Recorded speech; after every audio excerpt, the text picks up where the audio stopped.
set up. So anyways, happy Tuesday. Good morning. It's April 20th. It's a beautiful day, okay? Today is a new day. I am ready to be the best me I can be. I will listen so I can learn. I will try hard so my brain can grow. I will not give up. I can learn anything I put my mind to. It's a new day. It's a new opportunity to work on your goals and to be your best self and to motivate yourself. On a scale of 1 to 10, how are you feeling? Where are you at? Did you wake up feeling really great this morning? If so, that's awesome. Use your energy, apply it to the day, be productive, get motivated. But if you didn't wake up feeling so hot, what are you going to do about it? Are you going to allow your symptoms, your anxiety, your flat mood, are you going to allow all of that to control your day? Or are you going to get your toolbox out and start making some changes, start managing your mental health, start turning the day around? You have to help yourself. We just talked about that yesterday. It's important to know that when you aren't feeling well, these are the tools you're going to use. We have different tools for different problems, right? Or different things that we're experiencing. Just like I've always said, in a toolbox, you don't just have a hammer. One hammer isn't going to fix every problem that you have. And so why in your mental health toolbox would you only have one tool? You need to have multiple coping skills so that for any situation that you go through, you always have something to help you through, always have something in your back pocket. So a couple of side notes, okay? On May 21st at 11 a.m., it is going to be our mental health walk, May's mental health month. And what that's going to look a little bit about, last year I did a 30-day mental health, like a challenge. And we're going to do that same thing again this year. But on Friday, May 21st at 11 a.m. here at Vikingland CSP, we are going to start our walk. I don't even think it has an annual on there. I should figure that out. We've been doing this for a long time. There will be t-shirts while supplies last. So there's no ordering necessary, but I've heard they're really cool. So get your t-shirt. So get here first. We walk to City Hall and back. And then we're going to come back and we'll have some light lunch and entertainment. We're going to have some vendors here.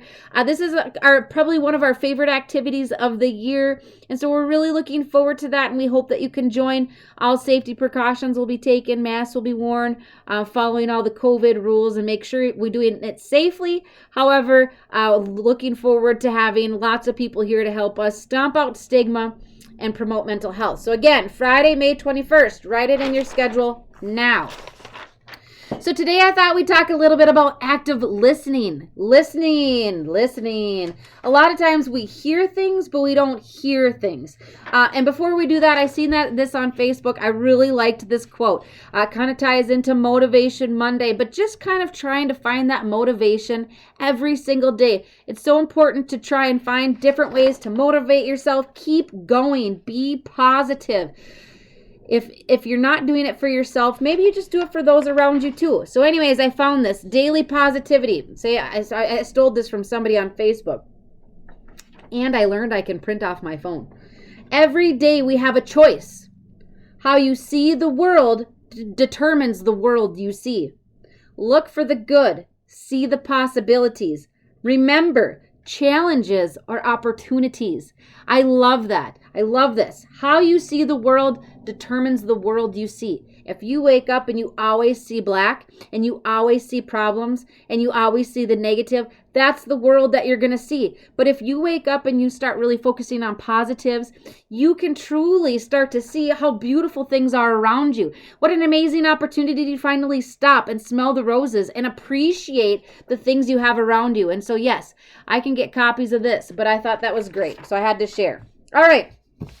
What makes a great listener? Okay, listening is huge. When we talk about mental health and we talk about coping skills, I've also mentioned to you that any tools that you have, you need to be able to share with others. You need to give back. Maybe there are people in your life who also need help and they don't know where to turn to, or maybe they just need a friend and they need somebody to listen to.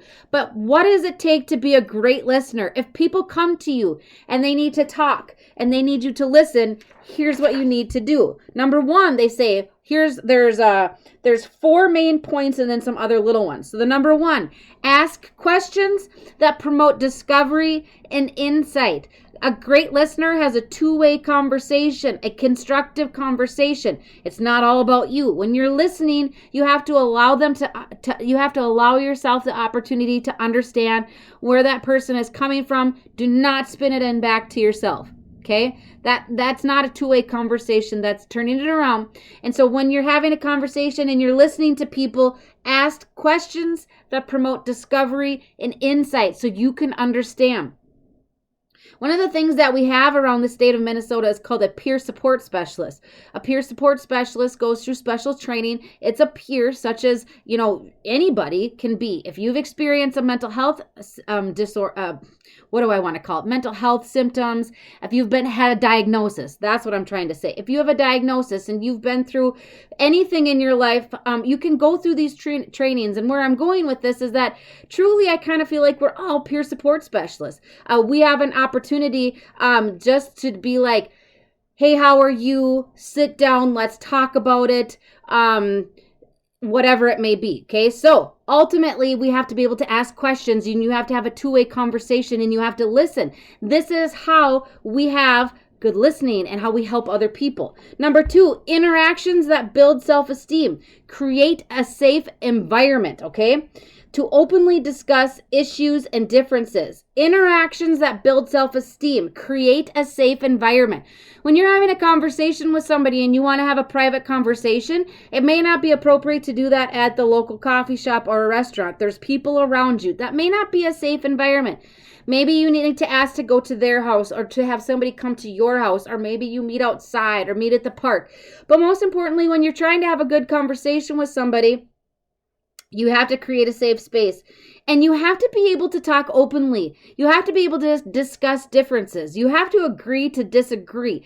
Everybody's entitled to their opinion. It doesn't make anybody right or wrong. You just have to listen, and you have to hear them out, and you have to understand where they're coming from. So in that situation, it's okay to have differences. That's something that I think we can all use right now. We all have differences. We have to listen. We have to actively hear that other person, understand where they're coming from, and just respect that, right? Number 3, a cooperative conversation. Feedback flows in both directions, back and forth. Challenge, disagree without making the other person feel defensive. When you're having a conversation, and maybe this goes for you too. If you are trying to find somebody in your life that's supportive and you want to share with them your mental health symptoms and you want to share with them the stressors that you're going through, but they're not listening to you, you have to find other supports. A conversation is two ways. Back and forth, agreeing, understanding, allowing the other person to be who they are, understanding their differences, not going on the attack, and so on and so forth. If you don't have somebody like that in your life, we need to find that person, because you have to be able to communicate. You have to be able to share. It has to be a safe place for you or somebody else to come to and say, hey, here's how I'm feeling, here's what's going on, and they just need to be an empathetic listener. Yes, we need somebody who understands or at least validates how we're feeling. They don't have to get it. They don't have to even really have to care, but they have to validate that this is what's going on, here's how you're feeling, and that this is a distressing situation, and help you problem solve it, right? Number 4, make suggestions skillfully. Okay, offer suggestions, alternative options, maybe just try to help people see the other side of things, but use I statements. Don't say you should do this and you should do that. Remember, part of active listening is I statements. If you're feeling or thinking a certain way, it's less attacking to say, I feel like you should do this, and I think maybe this would help. Instead of saying, well, you need to do this, and you should have done this, and why didn't you do this? Do you see how that changes the conversation? Now I can't even talk.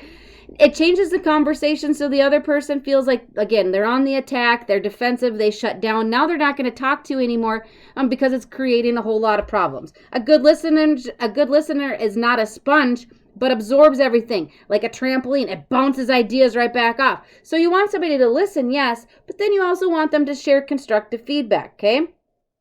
So levels of listening, that's a tongue twister.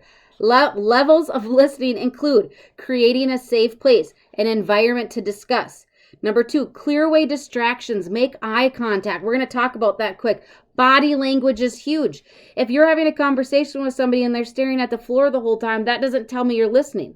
Now I just shut down. Now I don't want to talk to you. Now there's no support. It changes the whole conversation. Number 3, understand the substance. Ask questions. Confirm. If you don't know something we always talk about around here, if you don't understand something, you have to come back and you have to say, it's my understanding that you feel this way, or this is what I heard you say. So is this how you're truly feeling? Because if you don't get it, you have to confirm. Never assume. Do not make assumptions. Number 4, observe nonverbal cues, 80% of conversation, okay? When you're having a conversation, assess nonverbal cues. What does that mean? Your eye contact, your body posture, what's happening around that person, not just what's coming out of their mouth. Number 5, understand emotions and feelings about that topic. Empathize, understand. And number 6, help other people to understand and see issues in a different light. I don't know if you guys know this about me or anything, but I'm pretty dramatic sometimes. So sometimes it's just nice to have a person to talk to kind of bring me back down to earth and put my feet on the ground. I can take a whole situation or a conversation and make it bigger than it really is. And sometimes you just need people to listen and to understand and kind of help you take a step back to see the situation, but not forcefully, right? Just say, hey, well, let's just take a step back. Okay, here's what it is. Here's what you can do, and so on. Active listening includes making eye contact, smiling, nodding. Don't change the subject. Don't look away. You've got to listen. Don't fidget. Don't yawn. Roll your eyes. Oh, the eye rolling thing is serious, right? But most importantly, act engaged, okay? Like I said, it says eye contact, paraphrasing, repeating back some of the things, posture, sit up, have a conversation. If you're slouching in your chair, people don't think you really care. Ask questions, remember details, nod and understand and kind of talk, engage in that conversation. That's active listening. That's what you want for somebody when you're feeling a certain way, and that's what we need to provide to other people when they're having a conversation with us. Engage, ask questions, eye contact, body posture, things like that. Okay, if you're on your phone, put that phone away.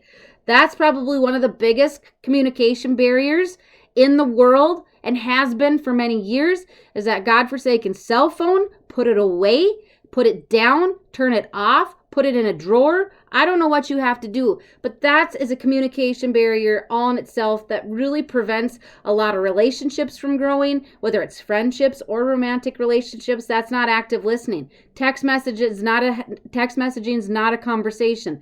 Emailing is not a conversation. Face-to-face talking is a conversation. Put your phone down. Do it not only for yourself, but for the person involved. Put it away. Just put it away, okay? So that's my spiel for today, active listening. As I mumbled and stumbled through it, again, I've had a lot of coffee. Surprise, surprise. Maybe I got distracted right off the bat with Aerosmith. But anyways, active listening. Be mindful of your eyes. Put the phone down. Be mindful of your posture. Repeat things back. Check for understanding, right? And then go forward from there and try to have a constructive conversation. It's okay to have differences. It's what makes us unique. It's what makes us have good conversation and get to know other people, okay?